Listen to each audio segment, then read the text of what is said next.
Within this series of videos, you'll learn about options for assessment of obesity and obesity-related risk factors, and how to use evidence-based guidance to develop a treatment plan for those in need of intervention. This third video will cover a third learning objective, which is to identify evidence-based dietary approaches for weight loss. With respect to dietary approaches to weight loss, the joint guidelines indicate that there are 3 ways we can achieve weight loss. Essentially, all 3 of these broad approaches help us to create a negative energy balance, which leads to weight loss. These approaches include prescribing daily calorie goals that are tailored for men versus women, prescribing calorie deficits of 500 or 750 calories per day, or prescribing an evidence-based diet that restricts certain food types, such as a low-carb or low-fat diet. This long list with tiny text is the list of evidence-based diets reviewed in the guidelines. All of these diets have evidence from randomized clinical trials or other studies for their effectiveness in supporting weight loss.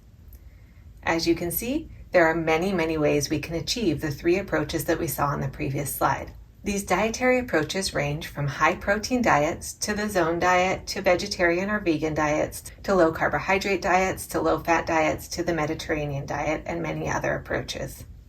Although these approaches vary widely in the specific type of food and macronutrient ratios consumed, there is one thing that they all have in common. They all lead to some type of energy deficit or restriction if the patient adheres to the dietary approach. So we have many different ways of achieving our goal of negative energy balance, which means that the practitioner and patient can work together to choose an approach that best fits the patient's preferences, resources, and lifestyle needs. There are many popular diet plans, many of which you've probably heard of. There are many diet books and plans that are based on these approaches and help patients understand why they work, recipes they can use, and how they can make these approaches fit into their lives. Some of the most popular plans include low-carbohydrate diets like the ketogenic or Paleolithic diet, moderate macronutrient or portion control diets like Weight Watchers or Jenny Craig, low-fat diets, intermittent fasting, plant-based diets such as vegan or vegetarian diets, or the DASH diet. Although many of the diet books you may read related to these approaches assert that there is some sort of magic combination of nutrients or foods that promotes weight loss, in essence, how all of these diets work is that they reduce energy intake in a way that promotes weight loss, and all have research supporting their effectiveness in one way or another. And essentially, research shows us that the best dietary approach is the approach that a patient can stick with. These are just some data to support this point, and these data come from a recent meta-review of 59 articles reporting 48 unique randomized trials. This meta-review found that compared to no diet, the largest weight loss was associated with low-carbohydrate and low-fat diets.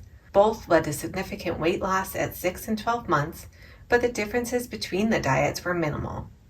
Essentially, the best predictor of success was adherence. Those patients who chose a plan and stuck with it had the most success in losing weight on it. Based on these findings and the list of evidence-based dietary approaches to weight loss provided by the joint guidelines, we can view this as a refreshing viewpoint. We have many dietary approaches that we can choose from, and which approach we choose is likely less important than whether or not the patient is actually able to sustain it as a lifestyle change rather than a quick fix. For this reason, we can help patients select their approach that fits best for their unique preferences and needs, but we should also implement additional supports to optimize adherence.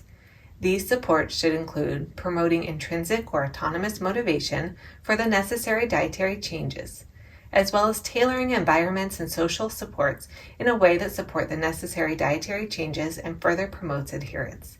For further reading on this point, I recommend this excellent review by Tom and Lean, which emphasizes that we should optimize adherence, not the specific dietary approach. Let's wrap up with some key takeaways. Fortunately, research shows us that there are a wide variety of evidence-based dietary approaches for weight loss. Because we have so many ways that we can alter our diet to support weight loss, our main goal should be to create an energy deficit that is sustainable for that individual. Adherence is one of the strongest predictors of success. So we should also incorporate strategies to promote adherence, such as supports for autonomous motivation and other environmental and social supports. Combined, these changes will support the patient's success in meeting their weight loss and health goals.